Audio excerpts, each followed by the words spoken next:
Hi guys, we are going to start the next section, 11.1.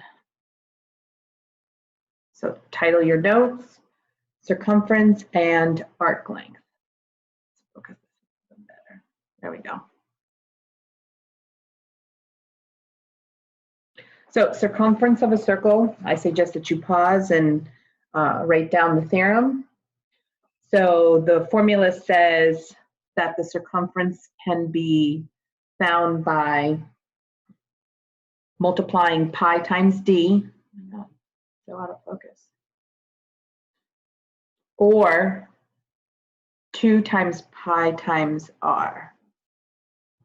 It's a little bit better. So for the first example, I'm doing it on paper now instead of the whiteboards. So it says find, let's move the pages.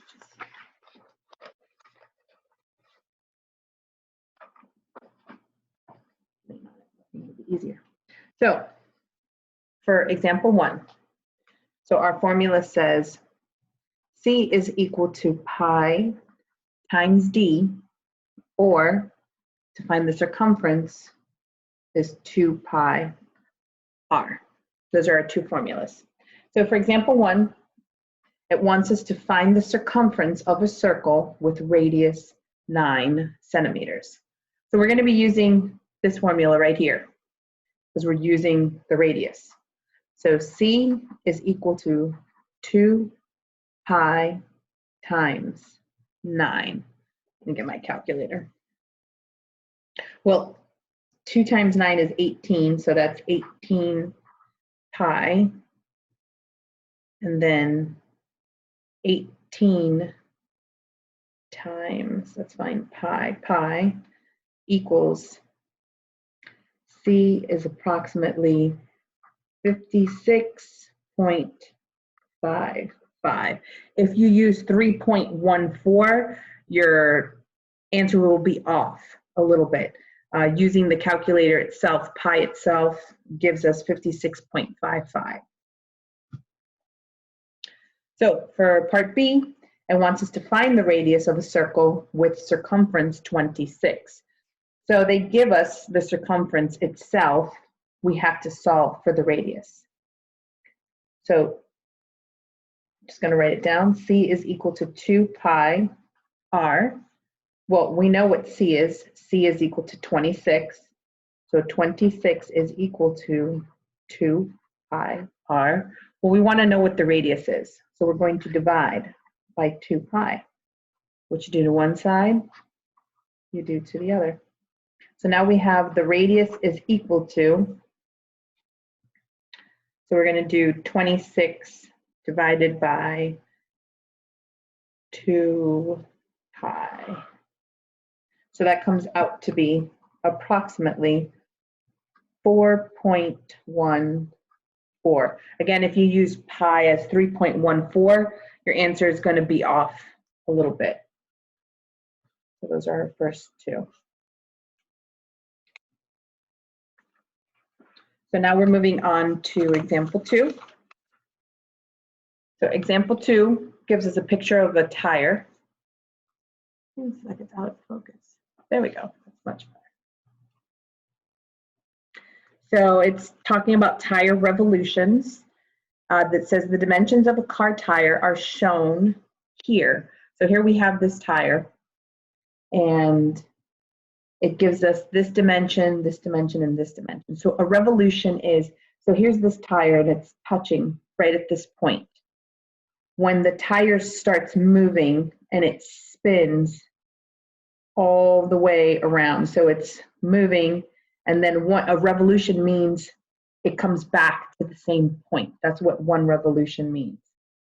Well, it's asking us how far does the tire travel when it makes 15 revolutions. That means it has moved 15 times from this point, and then it moved, and then it hit that same point 15 times. Well, the first thing we need to find out is this distance all the way across, which is our diameter. So the diameter is equal to 5.5 plus 15 plus 5.5, and that comes out to be 26 inches. Now, from there, we want to figure out what the circumference is. How far is it moving in one revolution, which is basically the circumference of this tire? So the circumference is equal to, well, we have two formulas. C is equal to pi times d, or C is equal to 2 pi r. So since we're dealing with the diameter, which is 26, we're going to use this formula. So pi times 26. So let's figure out what our circumference is. So 26 times pi equals, so our circumference is approximately 81.68. Well, it wants to know how far is it going to travel after 15 revolutions. So circumference and revolution are equivalent to each other. So if one revolution, which is representing the whole circumference, is equal to this, so we would multiply by 15, and it's going to give us how far it's going to move. So 81.68 times 15, it's going to move 1,225.2, what were the units? Inches. Inches. And then to change it to feet, because I think it wants it in feet. Yeah, we're going to change it to feet. So 1,225.2 inches. We want to change it to feet. So we want inches to go away. We want it to be in feet. Final answer to be in feet. Well, in 1 foot, there are 12 inches. That means we would divide by 12, and we get 102.1 feet. If we round it, it would just be 102 feet. So that's example 2.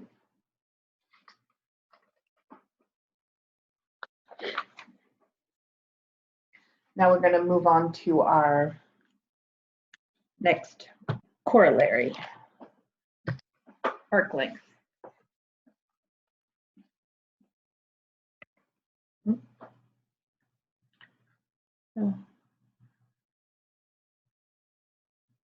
There we go. Arc length corollary. Move it up a little bit more. So in a circle, the ratio of the length of a given arc to the circumference is equal to the ratio of the measure of the arc, 360. So what it basically means is to figure out this arc length, you would use whatever the degree is, the measure inside of the arc length, divide it by 360, and multiply by 2 pi r. Make sure you copy that into your notes. So now we're moving on to example 3.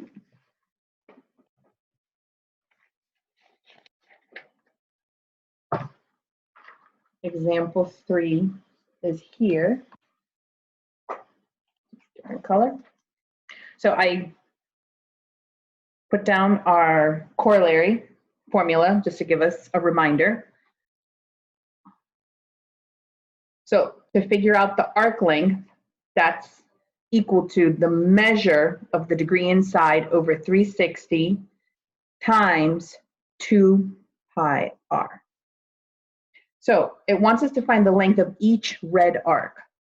It's right here. So we want to find the arc length of AB. So that's equal to the degree itself. That's what that M, the way I wrote it.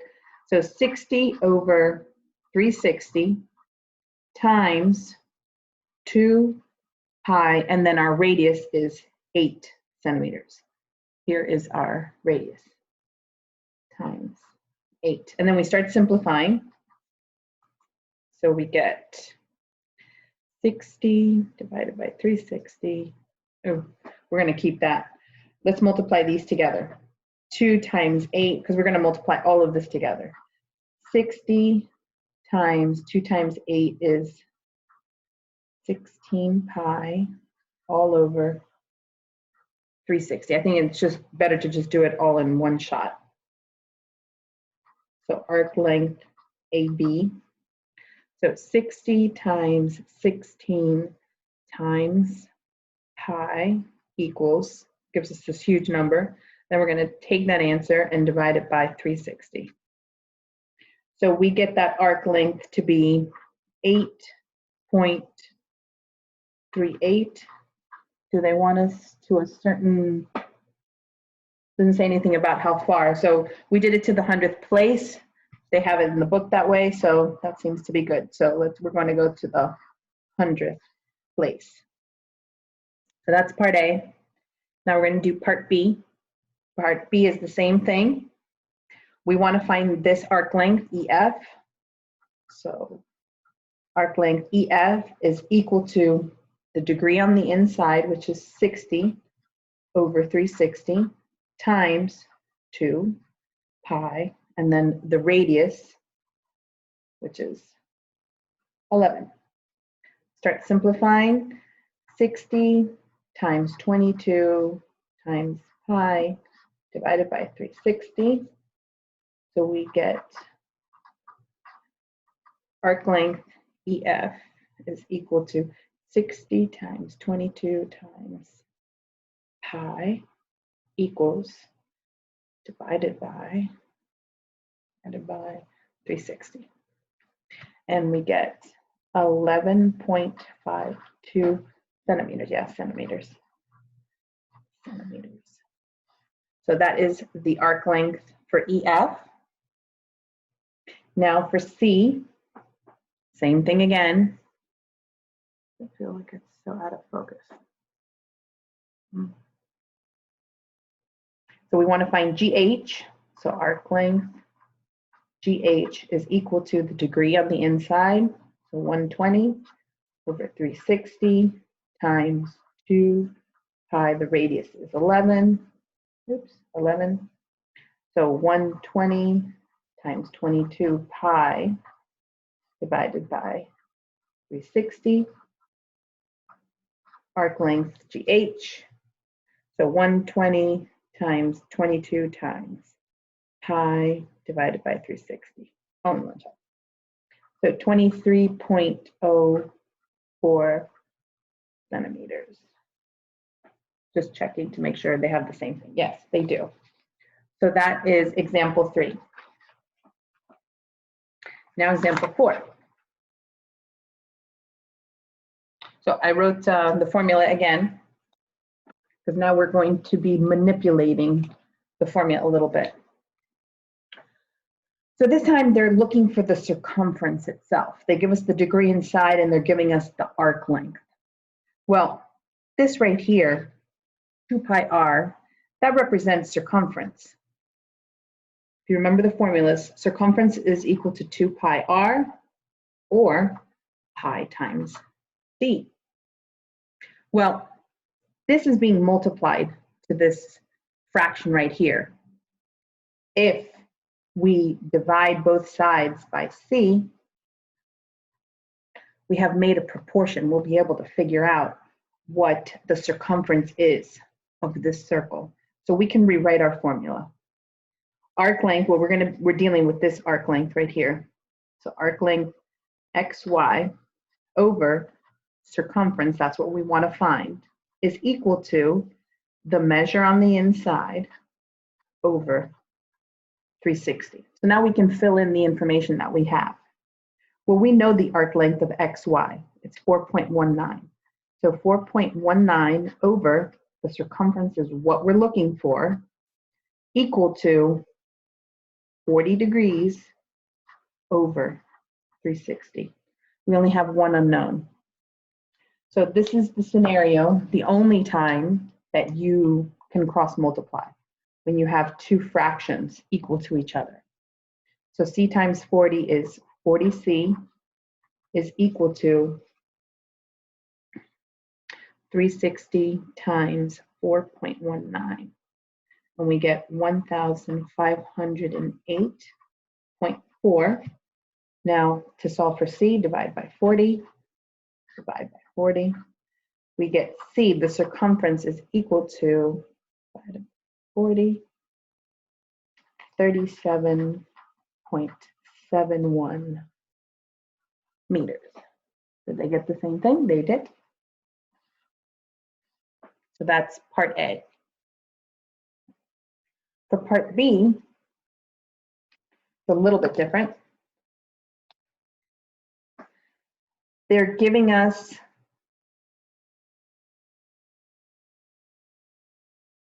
this measure here. They're giving us this radius. What is it that it's asking for? So the measure of RS. Okay, so this time we're looking for this, the measure itself, the degree. Oops. Look. So we're going to use this formula itself manipulated, just like how it is here. So the measure of RS over, and instead of, so well, let's write C. Kind of exactly what we did here, just to make it a little bit easier to see, is equal to, so the arc length of RS is equal to the measure, which is what we're looking for, the actual degree, over 360. Well, RS, we know that's 44. And then circumference, remember circumference, C is equal to 2 pi r. So we're going to put 2 pi, because we have the radius, 15.28, is equal to the measure, which is what we're looking for, over 360. Again, we're going to cross multiply. So cross multiply, cross multiply. So we have 2, I'm just going to keep it together, 2 pi 15.28 is equal to 360 times 44, 15,840 M. I'm like, wait a minute, something's missing. M. Divide by 2 pi 15.28. Divide by 2 pi times 15.28. Cross that out. So 15,840 divided by, and I'm going to put it in parentheses, 2 times pi times 15.28, close the parentheses, equal to, so the measure, the degree itself is 165, because it came out to be 164.98, and if we round, it's 165 degrees. How did they write it? They left it as 165, so they rounded it to the whole number as well. So that is the end of 11.1. There is a word problem. I recommend that you look at it, take some notes on it. Just want to do the extension, which is just conversion. It's conversion between the radians and degrees. Pay attention to the problems because it might ask you to have your final answer as a degree or in radians. So this is the these are the formulas. So if you want your answer to be in radians, it's the degree itself times 2 pi and divided by 360. If your final answer has to be in degrees and they give you radians, it's the radian measure times 360 divided by 2 pi. So for the first one, they want you to take 45 degrees and convert it to radians. So that means we're going to use that red one over there. So 45 degrees times 2 pi over 360. Whenever your answer is in radians, you don't multiply the pi. You keep pi with your final answer. So 45 times 2 is equal to 90 pi over 360. And now we simplify. So let's see. We can divide by 30. Let's see if that puts us in simplest form. Divide by 30. So goes into 3 pi over, and then 360 divided by 30, 12. So we can keep going. Divide by 3. 3 goes into 3 once, so we're left with pi over 4. So 45 degrees in radians comes out to be pi over 4. Whenever you write in radians, it has to be with the pi included and in fraction form. So now we're going to take this and change it from radians into degrees. So we're going to do 3 pi over 2 times 360 over 2 pi. So if you notice, the pi's are going to just cancel out. So we get 3 times 360 divided by 4, which comes out to be 270 degrees. Okay, guys, so that's the end of 11.1 and the extension. Make sure you watch the next video of 11.2. Bye.